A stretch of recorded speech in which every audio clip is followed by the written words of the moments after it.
आप सोचिए कि आने वाले दिनों में इस देश के छात्र, इस देश के नौजवान, इस देश के शिक्षक, इस देश के किसान, इस देश के अल्पसंख्यक, इस देश का पसमानदा, इस देश की औरतें, इस देश के दबे कुचले लोग जब एक साथ खड़े होंगे तो आपकी हालत क्या होगी? आप क्यों शिकायत करते हो? ये वही बात हो गई कि पड़ोसी के घर में खाना पका और आप शिकायत करने पहुंच गए, आप हमको खाना क्यों नहीं खिला रहे हो? खुशबू तो बड़ी अच्छी है। आप में से एक भी आदमी यह गारंटी देता है कि YouTube ऐसे ही चलता रहेगा, Facebook ऐसे ही चलता रहेगा, ट्विटर हमारी बात ऐसे ही पहुंचाता रहेगा? नहीं साहब, हम सोचने समझने वाले लोग हैं, हम बात करने वाले लोग हैं, हम किताबें लिखने वाले लोग हैं, हम किताबें पढ़ने वाले लोग हैं। और इस देश के हुक्मरानों को सबसे ज्यादा डर लगता है पढ़ने वाले लोगों से, लिखने वाले लोगों से, सोचने वाले लोगों से, बात करने वाले लोगों से। और इसीलिए इस देश के पढ़ने वाले लोगों को, इस देश के लिखने वाले लोगों को, इस देश के सोचने वाले लोगों को जेलों में डालने की तैयारी है। क्या कोई गुंडा लफंगा जेल में डाल रहा है? क्या कोई ऐसा आदमी जेल जा रहा है जिससे इस मुल्क के चैनो अमन को खतरा है? नहीं साहब, इस देश में जेल में डाले जा रहे कौन लोग? विश्वविद्यालयों में पढ़ाने वाले लोग, विश्वविद्यालयों में पढ़ने वाले लोग, किताबें लिखने वाले लोग, भाषण देने वाले लोग, विचार करने वाले लोग। क्योंकि आपको पता है कि यह सोच एक दिन आपकी सत्ता को उखाड़ कर फेंक देगी, इसलिए आप हर बात करने वाले आदमी को जेल में डाल देना चाहते हैं। लेकिन अगर आप सोचते हैं कि आप हमारी तरह के लोगों को, इधर बैठे लोगों की तरह के लोगों को, आपकी तरह के लोगों को जेलों में डाल देंगे, जेलों को भर देंगे, तो बातचीत करने वाले लोग खत्म हो जाएंगे, किताबें पढ़ने, लिखने, बोलने, भाषण देने वाले लोग खत्म हो जाएंगे। ये होने वाला नहीं है, ये होने वाला नहीं है। आप उम्र तय कीजिए अपनी सत्ता की, आप उम्र तय करिए अपनी नाफरमानियों की, और आप सोचिए कि आने वाले दिनों में इस देश के छात्र, इस देश के नौजवान, इस देश के शिक्षक, इस देश के किसान, इस देश के अल्पसंख्यक, इस देश का पसमानदा, इस देश की औरतें, इस देश के दबे कुचले लोग जब एक साथ खड़े होंगे तो आपकी हालत क्या होगी? आप टेलीविजन चैनलों की बात करते हैं, मैं हमेशा यह बात करता हूं, और यह बात मुझे लगता है कि मैं तब तक करता रहूंगा जब तक कि स्थितियां बेहतर नहीं होती। ये कैमरे किसके कैमरे हैं? ये लोग कौन लोग हैं?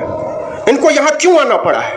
ये लोग क्यों खड़े हैं? ये यहां से जाकर क्या करने वाले हैं? ये इसलिए आए हैं क्योंकि इस देश के मीडिया घराने हमारी और आपकी बात कहने को राजी नहीं है। इस देश के टेलीविजन चैनल, इस देश के अखबार हमारी बातचीत करने को राजी नहीं है। तो इस देश के टेलीविजन चैनल हमारी बातचीत करने को राजी क्यों नहीं है?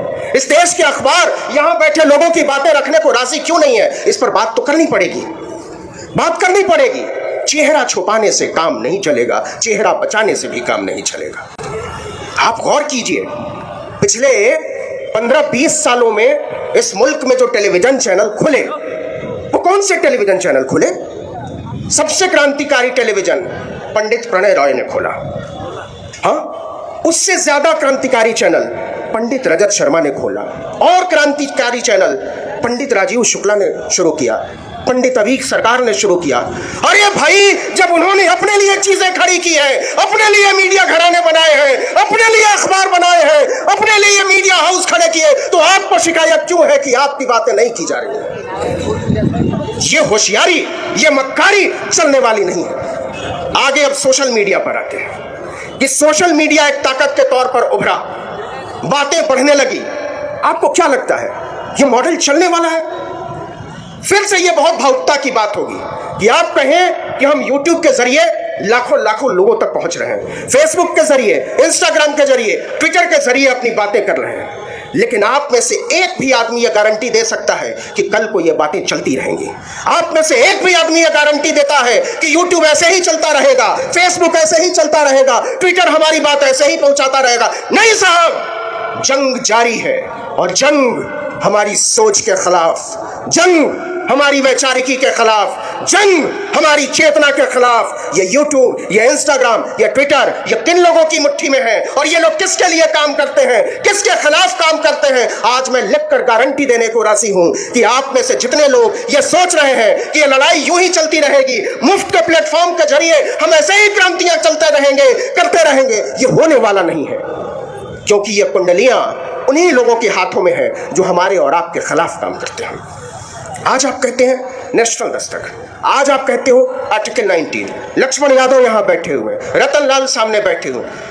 अरे भाई, हम 5 लाख 10 लाख 20 लाख लोगों के लिए मारामारी करते हैं। आप बहुजन राजनीति की बात कर रहे हैं, वैचारिकी की बात कर रहे हैं। अगर वाकई इस देश में संविधान बचाने के लिए लोग बहुत जागरूक हो चुके हैं, अगर लोकतंत्र बचाने के लिए लोग जागरूक हो चुके हैं, तो सबसे बड़ा बहुजन प्लेटफॉर्म 50 लाख सब्सक्राइबर्स का क्यों है, जबकि इस देश में बहुजनों की आबादी 100 करोड़ है।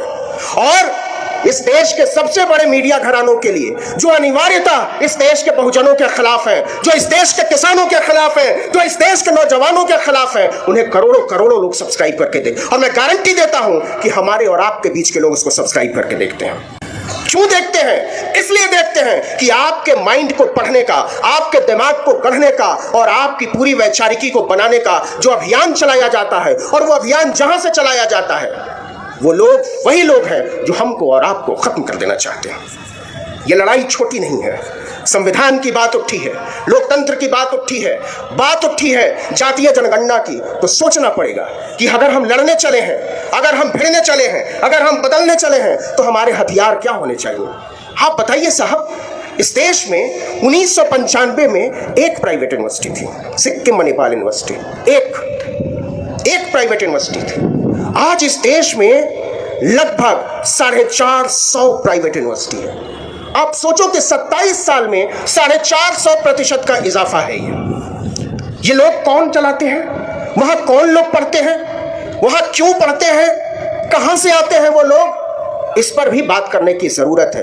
यहां के सरकारी यूनिवर्सिटीज को कमजोर किया जा रहा है, पब्लिक फंडेड कॉलेजेस को कमजोर किया जा रहा है, फीसें बढ़ाई जा रही हैं। इलाहाबाद यूनिवर्सिटी में छात्रों की पीठ तोड़ डाली गई क्योंकि आपने अचानक से 400% फीस बढ़ा दी थी। यह फीस इसलिए बढ़ाई जा रही है, इस देश के यूनिवर्सिटीज को प्राइवेट इसलिए बनाया जा रहा है, इस देश के शिक्षा व्यवस्था को इसलिए बेचा जा रहा है कि हमारी आपकी तरह के गरीब, इस देश का दलित, इस देश का पिछड़ा, इस देश का पसमानदा, इस देश का आदिवासी अगर पढ़ लिख लेगा तो आपसे सवाल करना शुरू कर देगा।